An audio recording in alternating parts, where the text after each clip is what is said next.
Senhoras e senhores, bom dia. Sejam todos muito bem-vindos.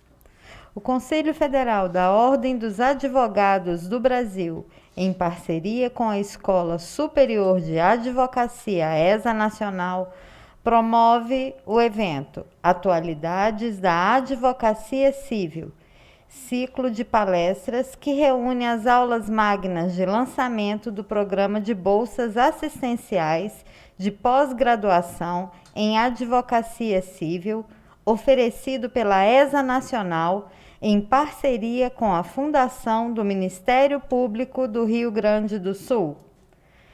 Anunciamos as autoridades que compõem a mesa dos trabalhos. O diretor-geral da ESA Nacional, Dr. Rony Preus Duarte. A diretora-geral da ESA de Pernambuco, doutora Isabela Lessa de Azevedo Pinto Ribeiro. A diretora-geral da ESA do Pará, doutora Luciana Gluck Pou. A diretora-geral da ESA do Rio Grande do Sul, doutora Rosângela Hertzer. O coordenador acadêmico da pós-graduação em Advocacia Civil, doutor Pedro Miranda.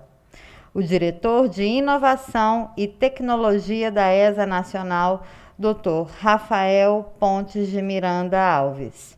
O coordenador adjunto da pós-graduação em Advocacia Civil da ESA Nacional e Fundação do Ministério Público do Rio Grande do Sul, Dr. Antônio Zanetti, neste ato representando o presidente da Fundação Escola Superior do Ministério Público, Dr. Fábio Roque Esbardelotto. Registramos e agradecemos as presenças do diretor-geral da ESA do Ceará, Dr. Eduardo Pragmácio Filho, do diretor-geral da ESA do Espírito Santo, Dr. Alexandre Zamprono. A secretária adjunta da ESA de Pernambuco, doutora Lígia Daniela Cavalcante Simões. Do diretor-geral da ESA do Piauí, doutor Aurélio Lobão. O diretor-geral da ESA de Sergipe, doutor Cleidson Nascimento. A vice-diretora da ESA de Sergipe, doutora Silvana Farias Cruz. E o diretor de interiorização da ESA de Sergipe, Dr. Max Cardoso Santana Dória. Para a abertura dos trabalhos, passamos a palavra ao diretor-geral da ESA Nacional, Dr. Rony Preus Duarte.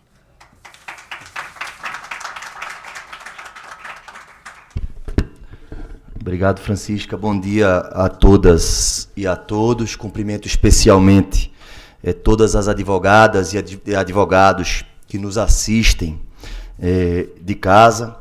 Queria cumprimentar o professor Pedro Miranda, Rafael Pontes de Miranda, minhas queridas amigas Rosângela, Isabela Lessa, Luciana Gluck Pou e o professor Antônio Zanetti.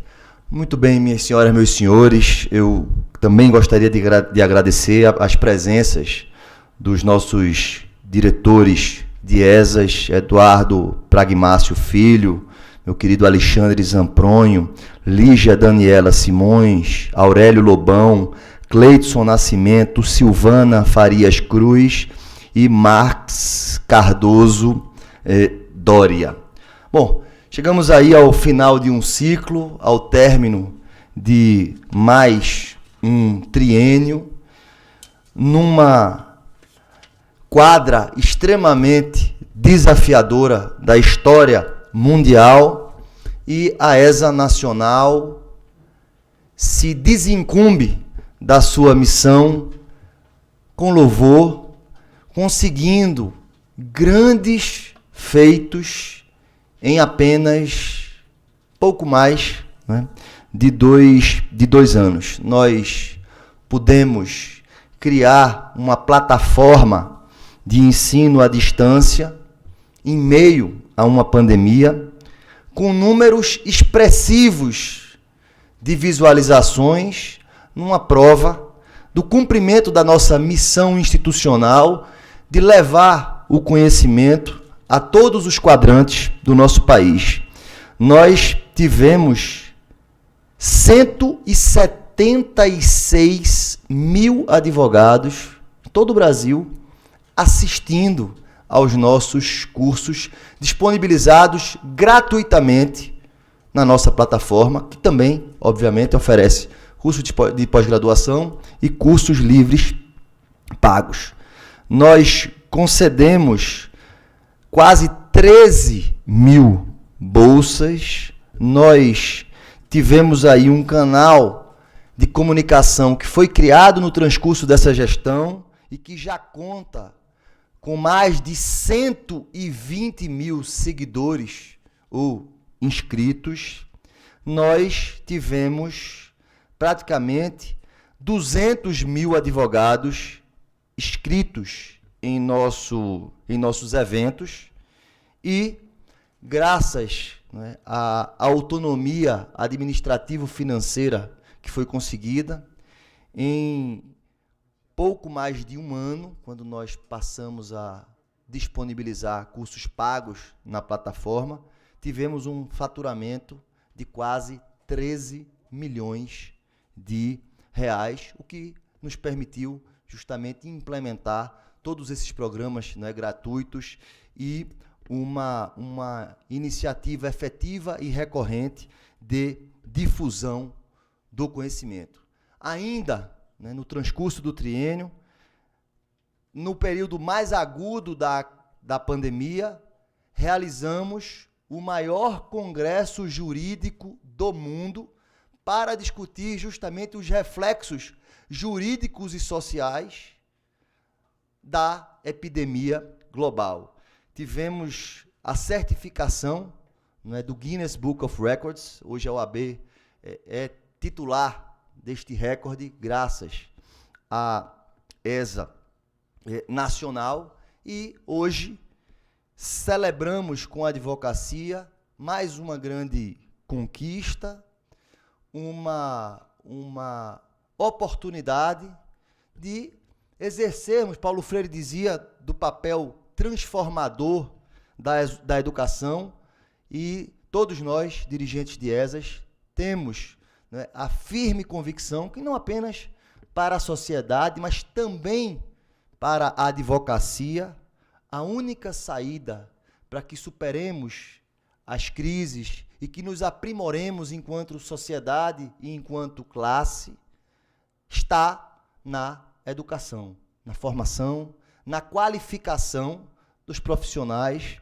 e das pessoas. Então, firme neste propósito, no momento onde toda a advocacia se ressente dos reflexos, né, da pandemia, reflexos econômicos, reflexos sociais, uma advocacia que saiu mais empobrecida em todos os quadrantes do nosso país, e aí, pondo cobro a esse nosso compromisso, nós oferecemos 15 mil bolsas em parceria com a Fundação do Ministério Público do Rio Grande do Sul, escolhida em uma concorrência para a qual foram convidadas instituições de todo o país, e para a oferta de uma bolsa social para os advogados mais afetados, né, pela crise que assola o país, e mediante uma seleção pública, cumprindo as regras editalícias, assegurando a total impessoalidade do processo seletivo e se aplicando provas para a perquisição do conhecimento dos candidatos. Então, é o maior programa de pós-graduações já oferecida por uma instituição que não seja uma universidade pública. E seguramente, né, nós teremos aí, a partir do dia 1 de fevereiro de 2022, uma nova gestão, e creio que todos nós, né, dentro dessa construção verdadeiramente coletiva, que contou com a participação de dirigentes de ESAs de todo o país, nós plantamos em terreno fértil uma importante semente que seguramente renderá bons frutos e que nós teremos a satisfação de testemunhar futuramente a multiplicação da oferta desses cursos voltados à qualificação da advocacia nacional. Então, tenho muito orgulho de poder ter ombreado valorosos companheiros, valorosos dirigentes de ESAs de todo o Brasil e de poder ter conjuntamente dado uma cota efetiva de contribuição para a realização de sonhos de advogados e da concretização também de um sonho, né, de todos nós. É para isto que estamos aqui nesse voluntariado, que é poder fazer entregas efetivas e contribuir para o crescimento da nossa profissão e das advogadas e advogados de todo o Brasil. E tudo isso não teria sido possível, possivelmente é a última fala pública que terei a oportunidade de fazer. Então, eu sou imensamente grato, né, porque, ao fim e ao cabo, sou meramente um coordenador de uma brilhante equipe que reúne colaboradores voluntários, colaboradores remunerados, funcionários, né, da OAB, e não poderia deixar de começar agradecendo ao presidente Felipe Santa Cruz, que, compreendendo a potencialidade das escolas superiores de advocacia, especialmente da ESA Nacional, assegurou, juntamente com a diretoria, a autonomia econômico-financeira e administrativa da ESA Nacional. Eu queria agradecer muito o nosso diretor tesoureiro, que inclusive se faria presente, que é o Noronha, João Noronha, que é originário do Paraná. Noronha foi um grande parceiro durante todas as atividades, não é, da ESA. Sem a entusiástica colaboração de Noronha e dos demais diretores, nós não teríamos chegado, não é, tão longe. O secretário-geral, que me antecedeu à frente da ESA Nacional, Beto Simonetti. Queria agradecer muito também, especialmente no que se refere ao projeto que hoje se inaugura, né, a oferta efetiva, a inauguração das aulas da pós-graduação, ao nosso professor Pedro Miranda, professor da Universidade Federal de Santa Catarina, conselheiro federal eleito pelo Estado, né, de Santa Catarina, e que foi o responsável, né, pela coordenação acadêmica deste grandioso projeto. Queria agradecer a Antônio Zanetti, que participa da coordenação executiva, representando a Fundação do Ministério Público, que é a entidade parceira e certificadora. Eu pediria, professor Zanetti, que levasse os mais cordiais cumprimentos e o agradecimento do Conselho Federal da OAB e da ESA Nacional ao professor Fábio Sbardoleto, que é o presidente da Fundação do Ministério Público.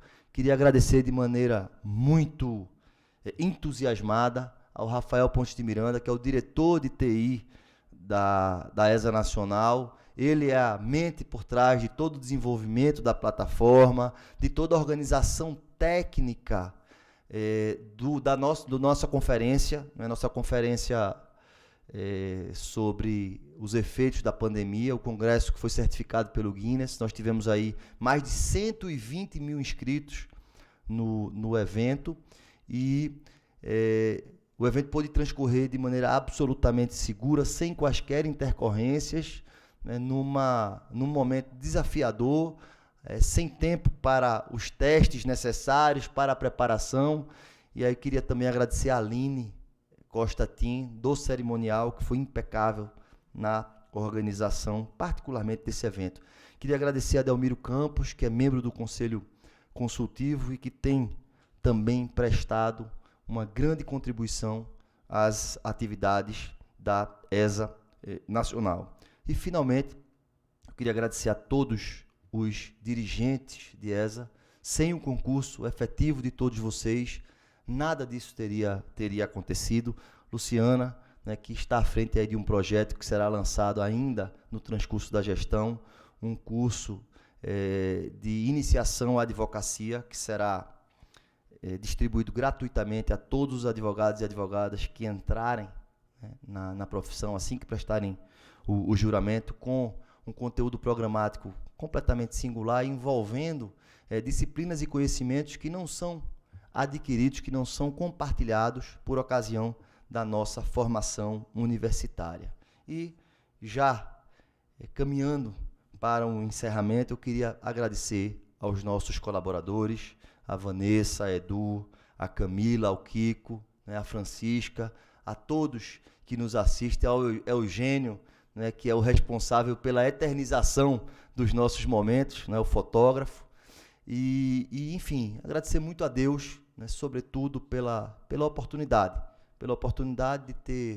de ter trabalhado, pela oportunidade de ter construído, pela oportunidade de estar vivo, de estar com saúde, lamentando sempre e orando por todos aqueles, advogados ou não, que não puderam chegar a este momento histórico, padecendo em meio à grande crise humanitária que assola a nós todos. Muito obrigado, desejo a todos um grandioso evento, que aproveitem bastante esta oportunidade, né, de uma pós-graduação de extrema qualidade, com grandes estrelas do direito nacional, um curso de cunho eminentemente prático e direcionado às necessidades diárias da advogada e do advogado brasileiro.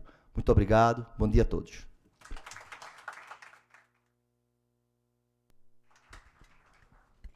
Agradecemos o pronunciamento de abertura do diretor-geral da ESA Nacional, Dr. Rony Preus Duarte.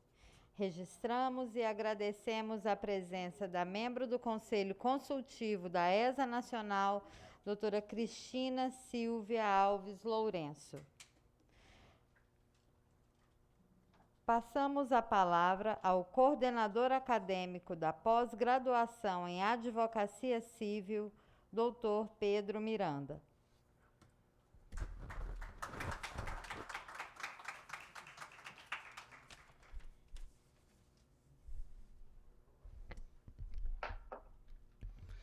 Bom dia a todos e a todas, advogados e advogadas que nos assistem pelo canal do YouTube da OAB, do Conselho Federal da Ordem.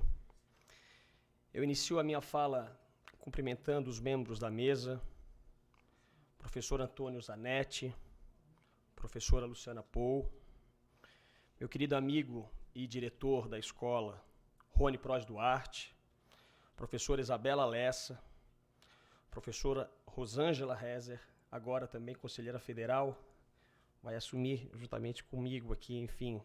É muito bom ver as escolas. Eu tive a oportunidade de ser coordenador, diretor da gestão passada, a professora Rosângela também do Rio Grande do Sul.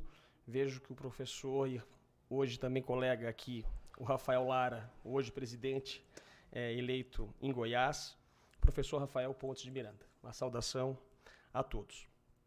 No início do ano, e aí não me recordo exatamente, Rony, se foi no final do ano passado ou no início desse ano, eu recebi uma missão da escola de coordenar e ajudar a montar uma pós-graduação totalmente visando a advocacia civil brasileira, um projeto ousado, pioneiro, um curso 100% online e que pudesse ser transmitido para todas as regiões do Brasil. Essa foi a missão que o Rony me deu, agradeço, Rony, a confiança, mas essa missão foi uma construção coletiva. Apenas apontei alguns nomes, um agradecimento especial aqui a todos os diretores das escolas de todos os estados da federação, um agradecimento especial à Vanessa, que muito me ajudou nos contatos e montar a grade. Vanessa, meu obrigado de coração.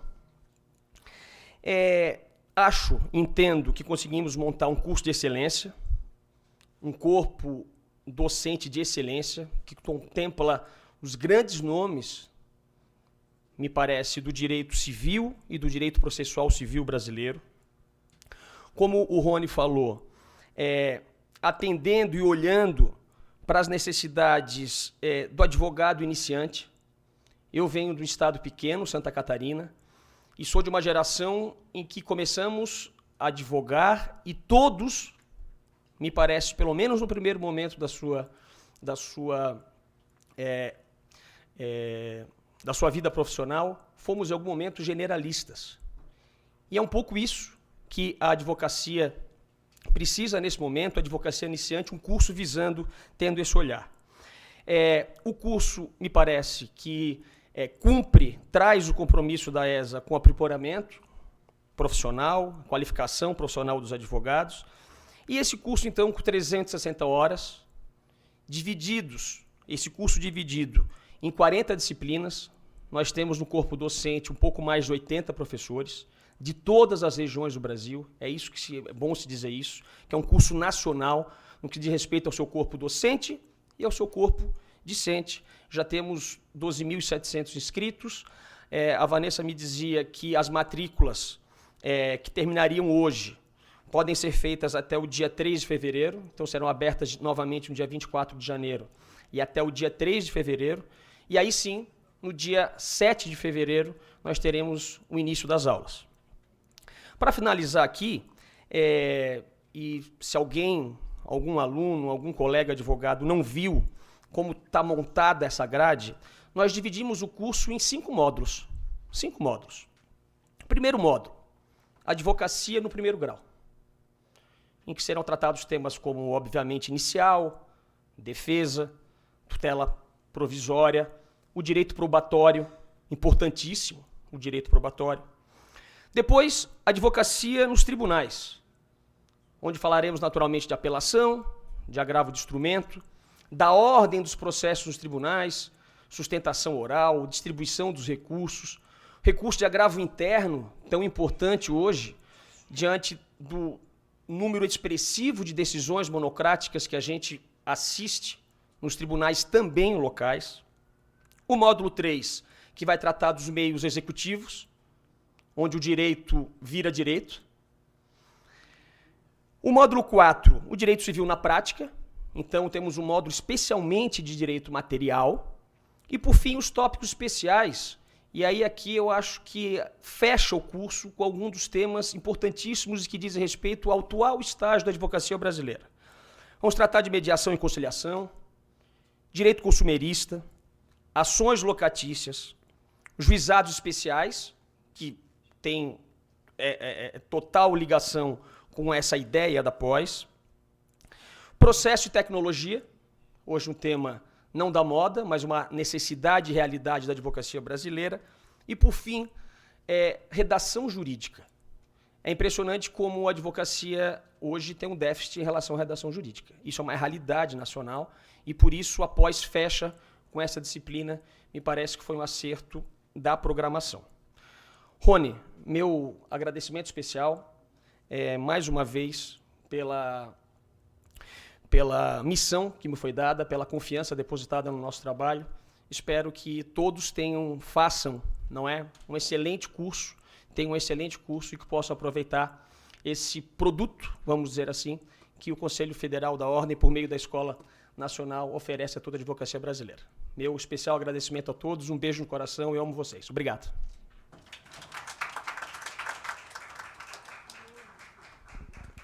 Agradecemos o pronunciamento do coordenador acadêmico da pós-graduação em Advocacia Civil, Dr. Pedro Miranda.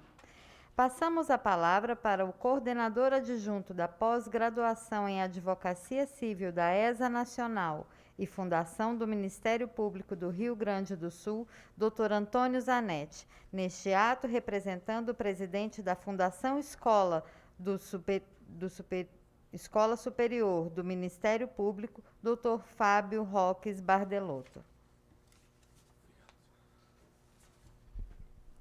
Queridos amigos, queridos colegas, muito bom dia a todos e a todas. Gostaria de saudar o nosso diretor-geral da ESA Nacional, Dr.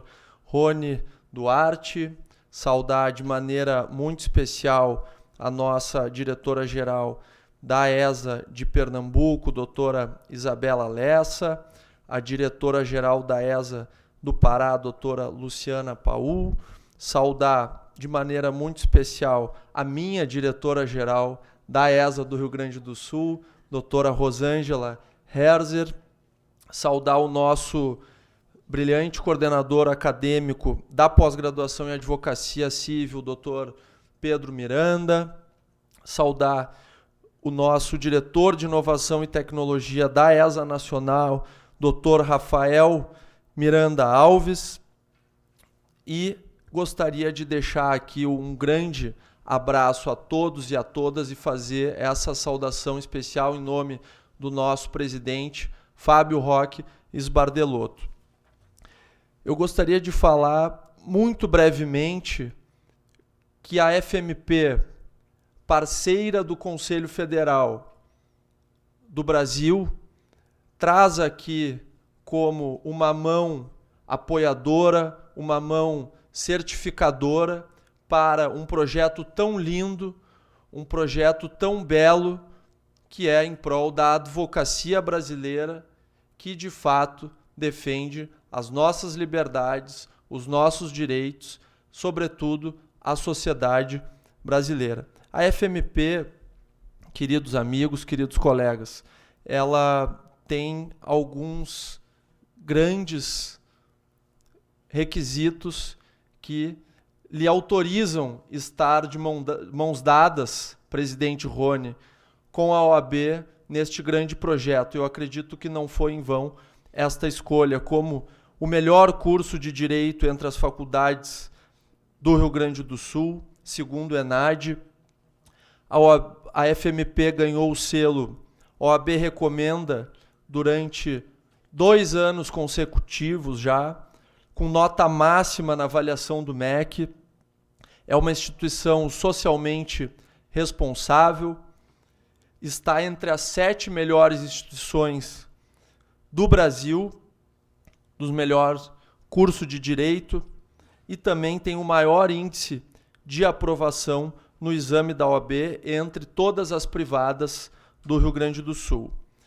Então, OAB e MP no centro da Constituição Federal, defendendo as liberdades, mas, sobretudo, as pessoas e a sociedade de mãos dadas em um projeto tão lindo e tão belo em prol da advocacia brasileira, que sofreu tanto em tempos de pandemia. E quero agradecer a Vanessa também aqui de público, que em todo esse tempo, por vezes, Vanessa, esse é um trabalho que, pelas luzes do Dr. Rony, que teve a sensibilidade de dentro do seu gabinete, em diálogo coletivo e olhando a ponta que é a advocacia brasileira, sofrendo isso tudo que se passou, de fato teve essa sensibilidade e luzes para construir um projeto tão lindo e tão belo e também muito bem construído academicamente pelo professor Pedro Miranda.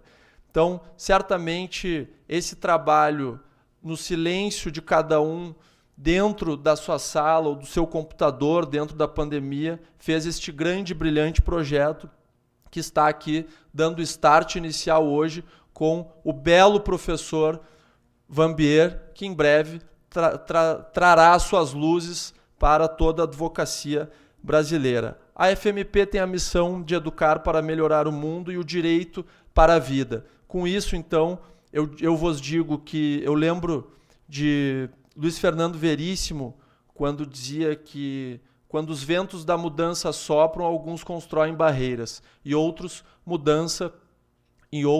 moinhos de vento em prol da mudança. E esse projeto, presidente Rony, certamente é um moinho de vento em prol da mudança na nossa advocacia brasileira para melhor, para a nossa sociedade e para as pessoas que estão na ponta sendo representadas pela advocacia brasileira. Um abraço a todos e a todas e um excelente evento e abertura de curso.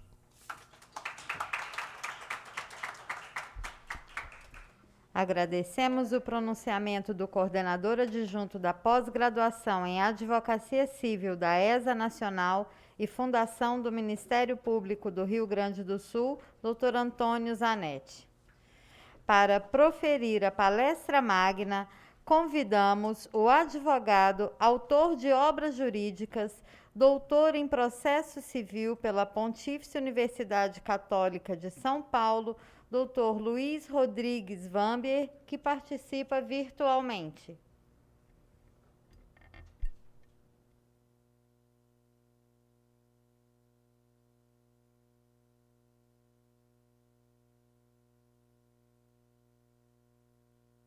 Caríssimos e caríssimas, o meu bom dia a todos e a todas. Eu estou distante, de certa maneira, mas muito feliz por estar com vocês todos, com vocês todas,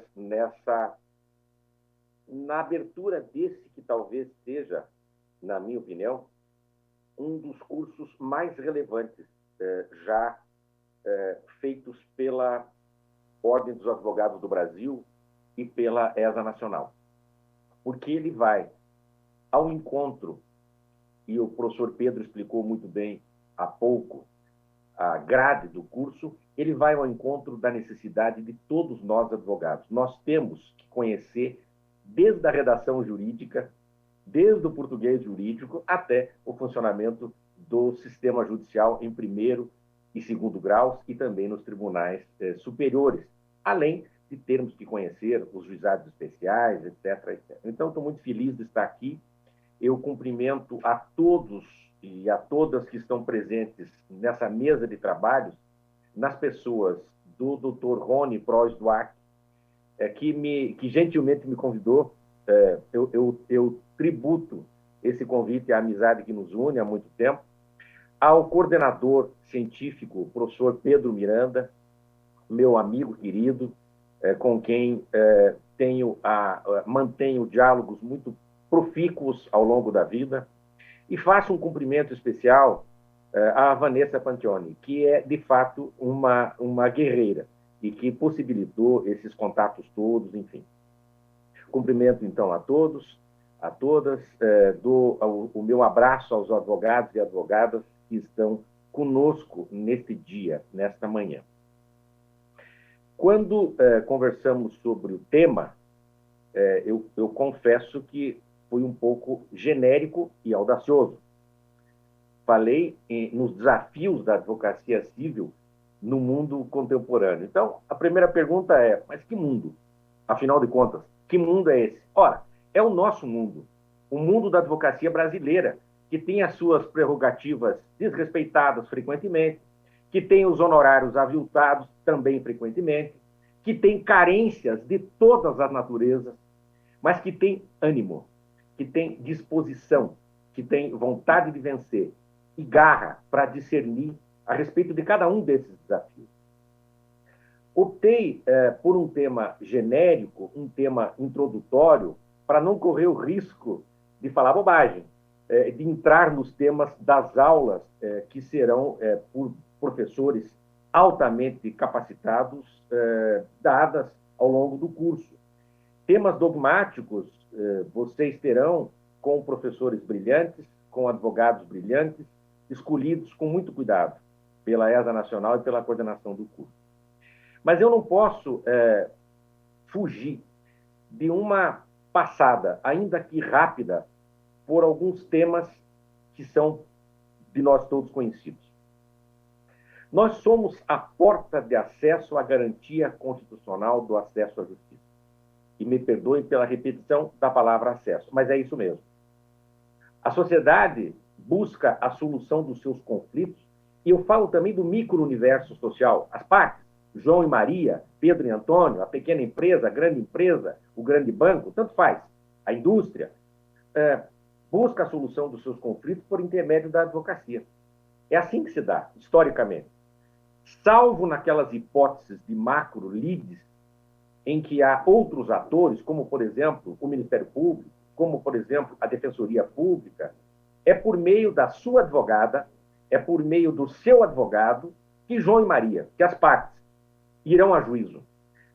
ou aos demais métodos adequados de solução de conflitos, como a mediação, por exemplo, para buscar a respectiva solução, a aplicação do sistema jurídico à sua situação concreta. Mas a que justiça nós garantimos acesso? E esse acesso corresponde também a uma porta de saída com a solução efetiva, com a solução eficiente para as questões que levaram o jurisdicionado ou a jurisdicionada a procurar o seu advogado ou a sua advogada? A garantia de acesso à justiça, ela sofreu um impacto muito grande nas décadas que antecederam a promulgação da Constituição de 1988. Houve direitos e garantias processuais, como, por exemplo, o direito de acesso, propriamente dito à justiça, que foram consagrados como direitos fundamentais, exatamente no momento em que houve o processo de reconstrução do Estado de Direito, que nós chamamos com o apelido de redemocratização. Na verdade, foi a reconstrução do Estado de Direito e a promulgação da Constituição. Então, segundo está lá no artigo 5º, a lei não excluirá da apreciação do Poder Judiciário lesão ou ameaça a direito. A consagração dessa ampla possibilidade de acesso à justiça, como decorrência da garantia constitucional da inafastabilidade, do controle do direito, eu diria que foi extremamente positiva, sobretudo na medida em que assegura a todo titular de um direito ameaçado ou de um direito que sofra alguma lesão, o acesso ao sistema judicial. Mas houve, junto com isso, um efeito colateral, com o qual nós temos, aliás, vários efeitos colaterais, mas um deles é aquele que nos chama a atenção hoje e com o qual nós temos que trabalhar. É que essa garantia acarretou uma verdadeira avalanche de processos na justiça. Não dá para dizer que isso não aconteceu. É um dado da realidade, né? E esse alto índice de litigiosidade, vamos chamar assim, somado à morosidade na prestação da tutela jurisdicional, são problemas, constitui um problema grave, que enfrenta, que deve ser enfrentado por todos nós, não só pelo Poder Judiciário. Eu diria que deve ser enfrentado pelo sistema judicial, que engloba a todos nós, ao Poder Judiciário, ao Ministério Público, à advocacia privada, à advocacia pública, às defensorias, etc. E desse rol de problemas, decorrem efeitos que são indesejáveis. Eu diria que o excesso de processos, ele impacta negativamente, na mesma linha, a eficiência da prestação jurisdicional. E na medida em que esse acesso à justiça, no seu contexto material, somente se concretiza através de um sistema que seja eficiente, a excessiva judicialização dos conflitos e o longo tempo que os jurisdicionados e as jurisdicionadas devem aguardar para obter uma solução, acabam por prejudicar a própria realização desse direito. Acabam por nos fazer lembrar daquela velha máxima, no sentido de que a justiça tardia equivale à injustiça. Os dados divulgados pelos órgãos oficiais brasileiros revelam que o número de processos em trâmite no país cresce, ele continua crescendo. Tem curvas de crescimento menor, de crescimento maior, mas continua crescendo e aumentando, assim, de uma forma exponencial, o estoque dos processos que aguardam uma solução definitiva. Então, para a melhoria na eficiência, para a melhoria na precisão, aquela precisão de relojoeiro suíço, para a melhoria na qualidade da resolução das controvérsias e da prestação da tutela jurisdicional, me parece ser necessário que nós pensemos em transformações estruturais. Inclusive, e o professor Pedro fez referência a isso, Dr. Rafael Pontes de Miranda Alves, que está na mesa, é um grande especialista nisso, incluindo, eu diria, a recepção dócil em relação à adoção de novas tecnologias capazes de dar mais racionalidade à solução dos conflitos. E, de certa maneira, intensificar, eu diria, a eleição de métodos consensuais para o tratamento dessas controvérsias. Será que nós somos receptivos? Essa é uma primeira pergunta. Será que nós temos estrutura para adotar tais tecnologias? Essa é uma outra pergunta relevante.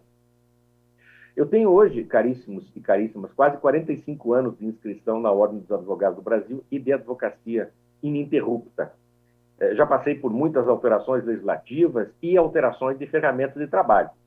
Da velha e boa máquina de escrever, Olímpia, para um computador que era, para falar assim em português chulo, Rastaquera, para os computadores mais modernos, para o laptop e agora para esses mecanismos de trabalho virtual.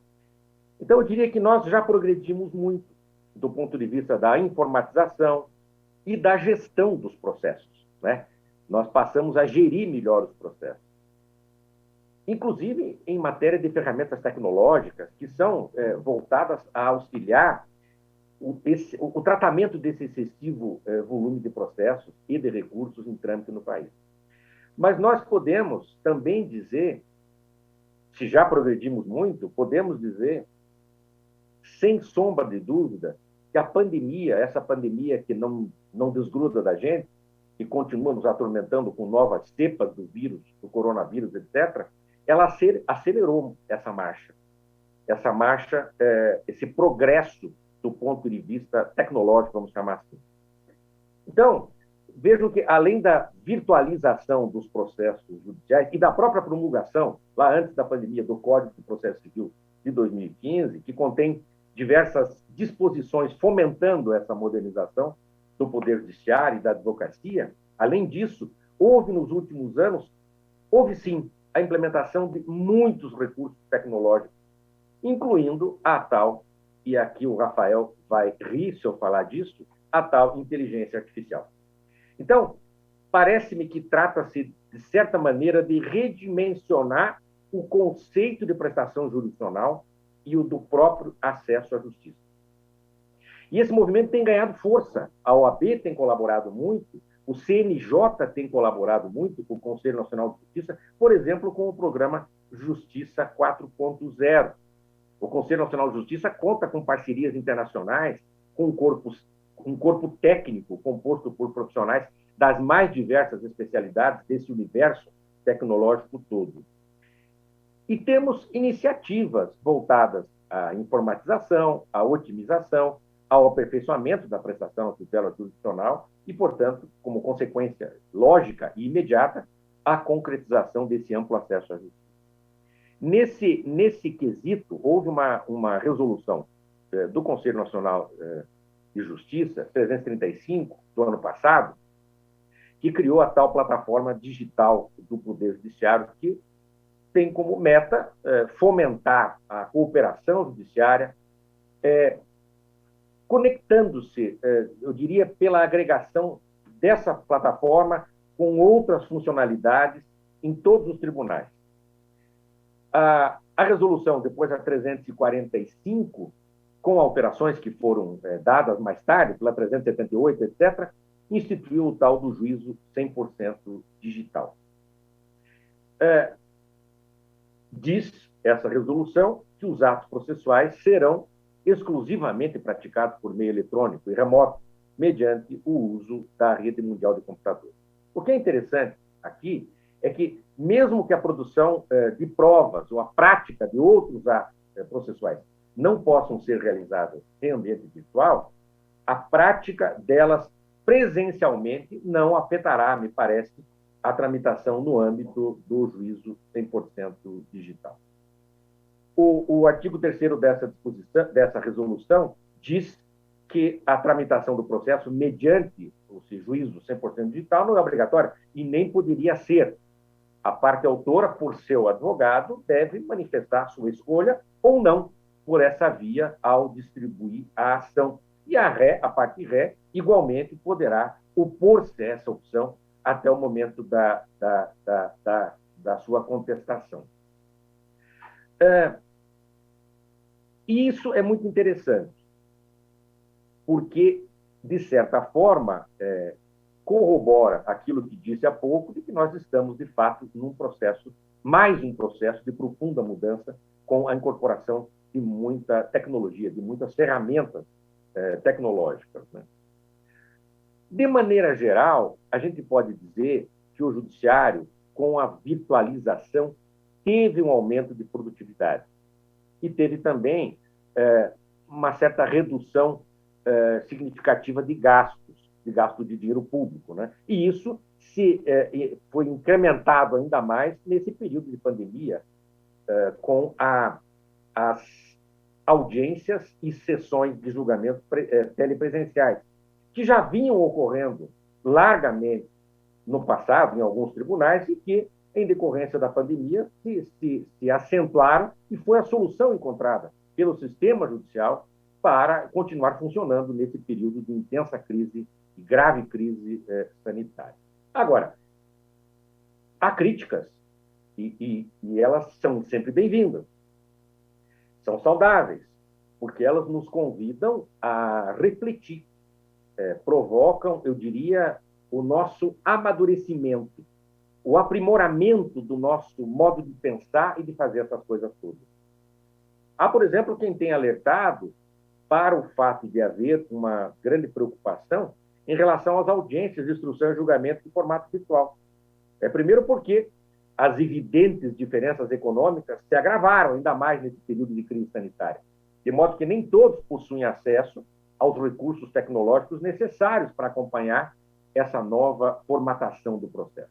Segundo, porque a colheita da prova oral, especialmente em razão de possíveis fraudes, patologias do sistema, que não são possíveis de se controlar no universo virtual. Por exemplo, como não há uma fiscalização presencial, pelo risco de contaminação, não houve, pelo menos, e espero que nos encaminhemos, e essa é a promessa para o próximo ano, já para um sistema, pelo menos, híbrido, não há como garantir a lisura dessa colheita, muitas vezes, no sentido de que não haja alguém transmitindo informações, por exemplo, para a testemunha. Isso foi dito por vários doutrinadores, isso foi discutido em vários ambientes da própria Ordem dos Advogados do Brasil.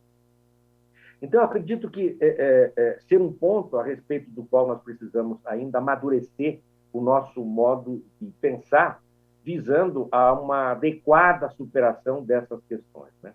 Se, por um lado, o nosso país é historicamente maculado pelos desvios e pela corrupção, de modo que não podemos descartar a possibilidade de que tal situação, tal circunstância venha a se concretizar. Por outro, há uma questão que também precisamos enfrentar, que é a cultura da desconfiança. Uma outra mudança bastante expressiva na prática dos atos processuais refere-se às sustentações orais, né? Elas são absolutamente relevantes para o pleno exercício da advocacia, e nós, advogados e advogadas, não poderíamos, de forma alguma, abrir mão desse direito posto no sistema para a defesa dos nossos clientes, mesmo no regime de teletrabalho. A sustentação oral, na sua essência, ela tem como função oportunizar a parte, o destaque daquelas questões que entenda mais relevantes para o julgamento. Possibilita ao advogado, possibilita à advogada, mediante o exercício dos seus dons de oratória, o exercício do seu ônus argumentativo, a melhor elucidação de fatos e de argumentos jurídicos trazidos já por escrito, explicando-os pessoalmente ao julgador.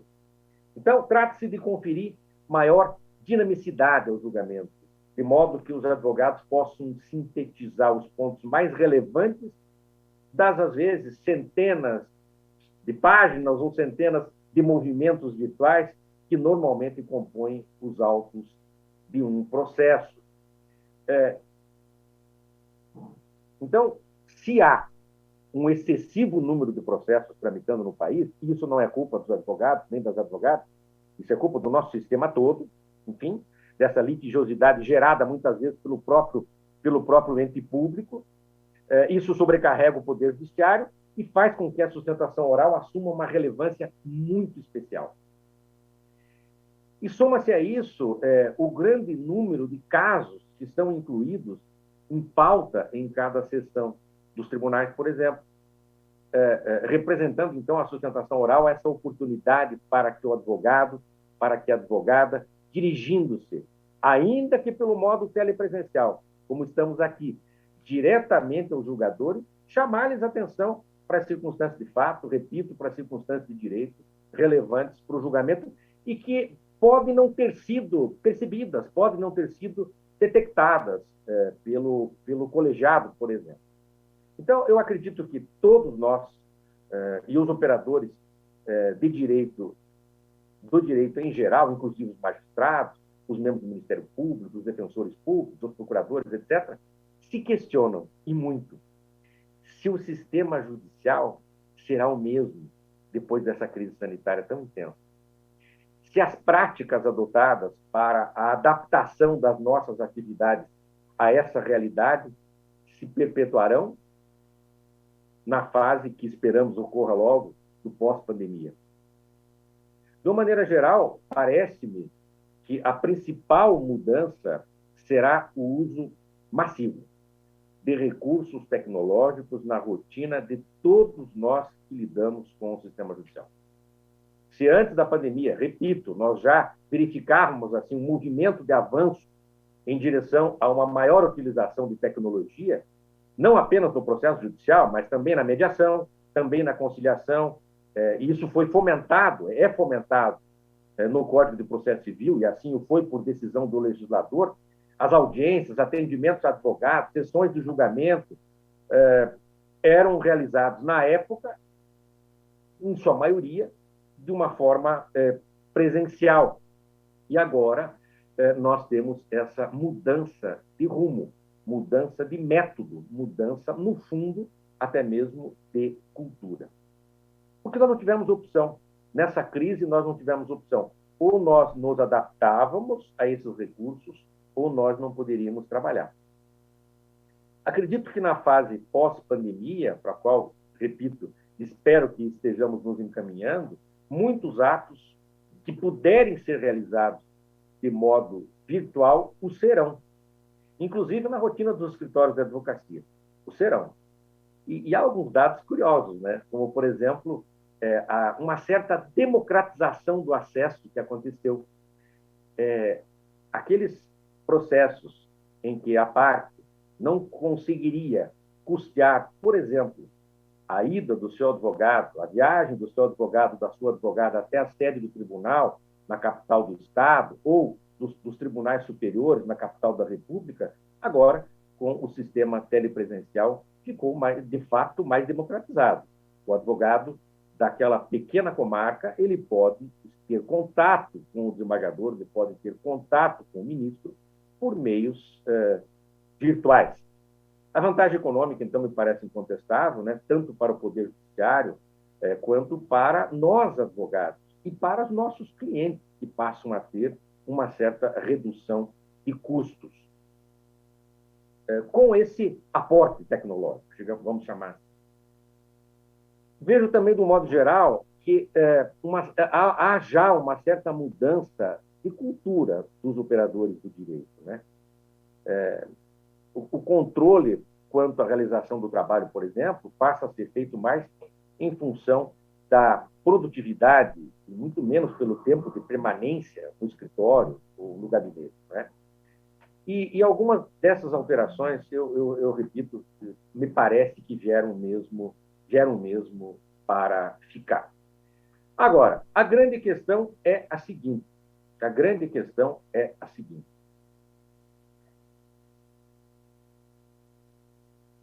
E aqueles entre nós, advogados e advogadas,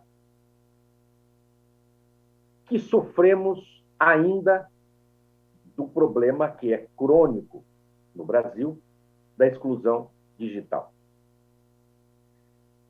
Penso que todas essas alterações são importantíssimas, mas nós devemos fazê-las pensando em paralelo na implementação de políticas públicas voltadas à inclusão digital. Nós precisamos todos, e isso me parece ser, no âmbito do sistema judicial, uma tarefa de todos nós, advogados, e também do Conselho Federal da Ordem dos Advogados do Brasil. Pensar em soluções reais para problemas reais, sob a perspectiva de cada realidade.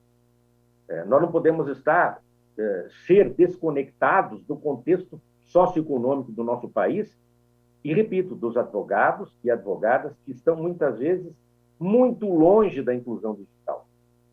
A exclusão digital é uma realidade mundial e ele é muito presente entre nós e muito presente na nossa profissão ainda.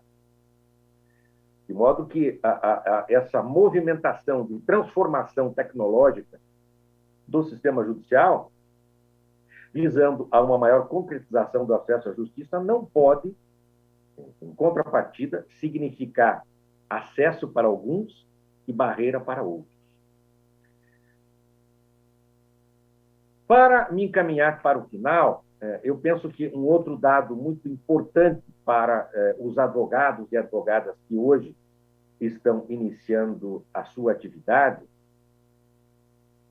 e que diz respeito diretamente ao bom exercício da advocacia, eu chamaria de uma nova advocacia, e, portanto, passa a ser também um dos desafios que temos, está ligado ao manejo dos precedentes.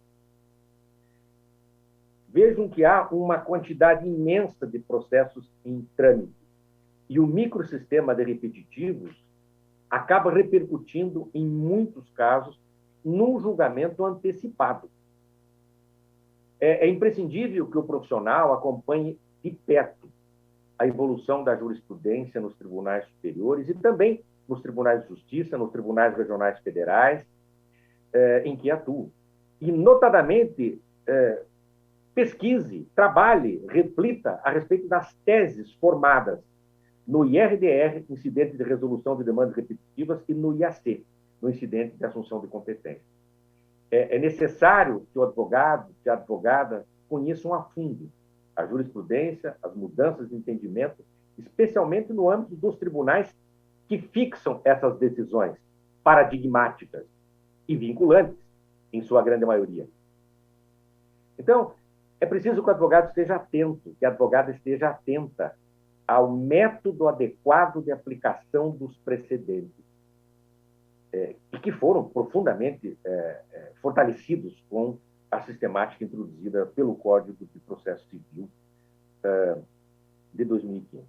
E um outro desafio, que é de todos nós, permanente, para todos os escritórios, pequenos, grandes, sociedades, advogado autônomo, etc., advogados corporativos, é a gestão dos processos que estão sob seus cuidados.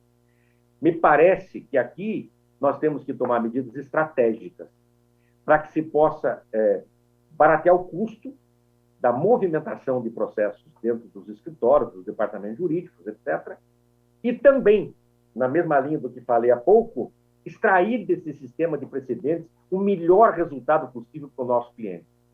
Tanto do ponto de vista da melhor aplicação das teses já fixadas, como da tomada de providências relativamente aos processos sob o seu patrocínio, dos quais se possa resultar alguma decisão com impacto que possa resultar ao cabo na formação de um novo precedente. Eu chamo isso de gerenciamento de tese, né, para que se possa, enfim, encaminhar as soluções dentro desse novo sistema com os chamados precedentes, as nossas tais decisões paradigmáticas. Então, os desafios são múltiplos e eles vêm acompanhados de problemas crônicos. A fixação de honorários vis, mesmo após a edição do Código de 2015, ainda continua acontecendo. O desrespeito às prerrogativas dos profissionais da advocacia, que a gente fica vendo, a gente sabe disso quase todo dia, e problemas novos, como os problemas gerados pela inclusão de tecnologia massivamente no nosso trabalho e os problemas gerados pela pandemia. Será que as nossas respostas serão eficientes? Será que as nossas respostas serão satisfatórias? Eu penso que depende muito da nossa qualificação para responder com eficiência a esse grande número de desafios. E certamente o serão. Eu sou otimista. Certamente o serão, com o apoio da Ordem dos Advogados do Brasil, dos seus conselheiros federais, dos seus conselhos estaduais, das suas comissões e, muito especialmente, da ESA Nacional e de suas brilhantes iniciativas como esta, feita sob a batuta do nosso grande diretor, Rony, e sob a coordenação do Pedro. E em relação à qual eu tenho uma imensa honra de participar nessa abertura. Tentei, então, no tempo que me foi dado, trazer alguns dos desafios que teremos que enfrentar, que temos que enfrentar quase que diariamente no exercício da nossa profissão. São difíceis? São. São desafios graves? Certamente. Venceremos? Repito, venceremos com o apoio da OAB e da ESA Nacional. Muito obrigado a vocês pelo convite, muito obrigado a vocês que me ouviram e me assistiram pela paciência. Se vocês tiverem algum benefício com a minha fala, alguma reflexão provocada, eu já me dou por satisfeito. Muito obrigado a todos e a todas.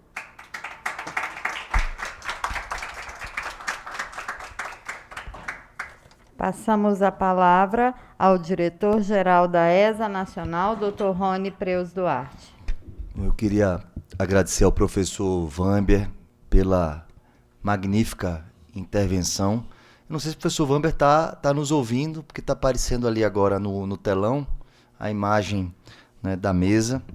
O professor Vamber, como ele destacou, é sempre uma inspiração. Conheço desde recém-formado, sempre foi muito generoso comigo pessoalmente,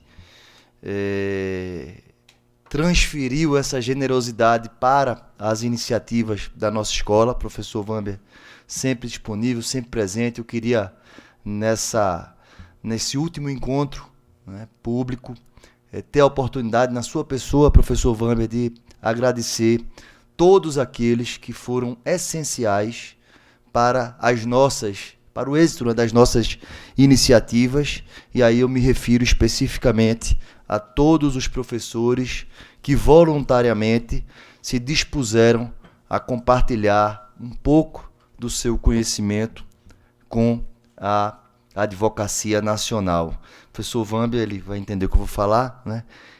Esse ano ele foi especialmente, né, importante para mim, né? Foi um protagonista de uma grande alegria profissional que eu tive no transcurso desse ano. Então fica aqui, professor Vamber, esse registro de gratidão. E antes de finalizar, eu queria aqui prestar uma justíssima e merecida homenagem a todas as advogadas do Brasil, nas pessoas, né, das minhas colegas, das minhas amigas Isabela, Rosângela e Luciana, pelo Dia da Mulher, né? Então hoje nós temos aí essa celebração com um gostinho especial para todos aqueles que fazem parte do sistema OAB, já que se ultimaram no último mês as eleições em todos os estados, com uma grande conquista feminina, que foi a asseguração da paridade. Então teremos em todos os ambientes institucionais necessariamente metade, né, dos espaços ocupados por mulheres. Então uma grande conquista, de maneira pioneira, né, a OAB sempre na vanguarda, e aí também na luta por uma sociedade e por uma advocacia cada vez mais igualitária. Então queria renovar os agradecimentos a todos os integrantes da mesa, né, por tudo, por hoje, né, por ontem e antecipadamente pelo amanhã. Então muito obrigado a todas e a todas. Tenham aí um excelente dia. Muito obrigado.